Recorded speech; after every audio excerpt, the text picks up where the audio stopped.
Hindi papayagan ng Malacanang na madiskaril ang isinusulong na peace agreement sa pagitan ng gobyerno ng Pilipinas at MILF.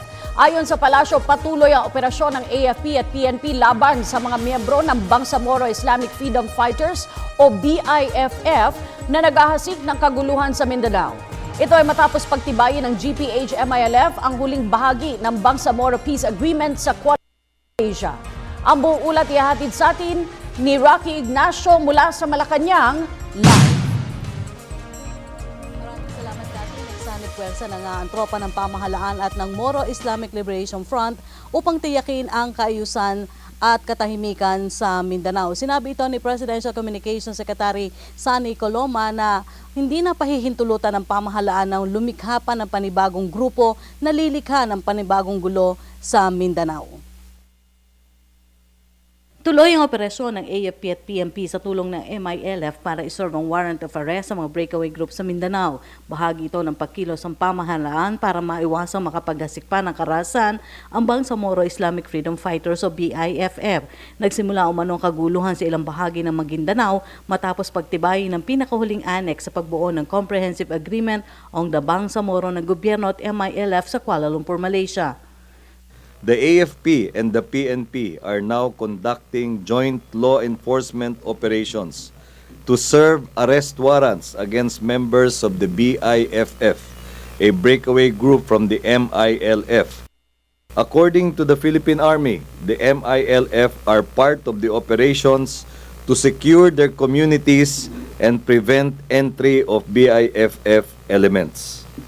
According to online news reports last Saturday, after the signing of the Normalization Annex, a BIFF spokesperson identified as Abu Misri Mama said the splinter group will not sabotage the peace process despite disagreements with the Central Committee of the MILF. Government is hopeful that with the support of the citizenry, there will be no serious disruption of the peace process as it moves towards full fruition. Hakbang na riyan niya ito upang hindi na magkaroon ng panibagong grupo na papalit sa MILF para maghasik ng panibagong kaguluhan. I think the premise there is that the MILF was a splinter force from the MNLF that was principally responsible for negotiating the 1996 agreement. At ngayon, ang concern ay baka rin maging ganong kalakas yung BIFF. Kaya nga't sa ngayon pa lang ay nagsasagawa na ng active operations ang ating sandatahang lakas at Philippine National Police in order to stem the tide of lawless actions that have been undertaken by members of this splinter group.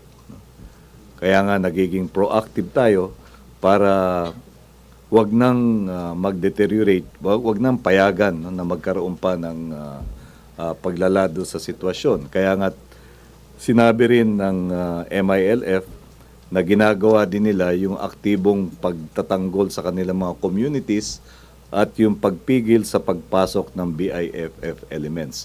All of these actions are being taken in order to protect the gains from the peace process. And we are determined to protect these gains. Magkagayunman, welcome anyang MNLFs at iba pang kumakatig sa kapayapaan na lumahok sa pagbuo ng Bangsamoro. Lahat ng mga elemento ng MNLF na bukas sa pakikipag-usap ay kinakausap. Lahat ng gustong makiisa sa peace process, binibigyan ng sapat na pagkakataon na lumahok. Yung pangkat ni Nur Miswari ay hindi sangkot dito dahil hindi naman sila nagpahiwatig kailanman na nais nilang lumahok o nakikiisa sila. Isa pa, siya ay pinaghahanap ngayon dahil mayroong pending warrant of arrest. Kaya yun lang naman ang konkretong sitwasyon. Lahat naman ng nais lumahok, bukas ang pintuan ng pamahalaan para sa kanila. Paliwanag pa ng kalihim na kabatay sa konstitusyon ng mga binuong annexes sa Comprehensive Bangsamoro Agreement. Sagot na rin ito ng palasyo sa mga posibleng kailanganin ng pag-amyenda sa batas para maipasa ang Bangsamoro Basic Law. Even during the drafting of the annexes to the framework agreement, the Philippine panel went to the negotiation table fully mindful of President Aquino that whatever will be negotiated or agreed upon must conform with the Philippine Constitution. Yan ang isa sa mga mahalagang batayang prinsipyo nila, yung constitutionality ng mga probisyon para nga mabawasan na yung posibilidad na magkakaroon pa ng serious challenge. Samantala, magiging porsigido ang pamahalaan na hikayati ng mga mambabatas na agad maipasa ang Bangsamoro Basic Law. Inaasahan kasi malalagdaan ang Comprehensive Agreement on the Bangsamoro sa darating na Marso o Abril. At yan po ang ating pag-uulat mula sa tulong ng RTVM. Ako po si Rocky Ignacio para sa Telebisyon ng Bayan.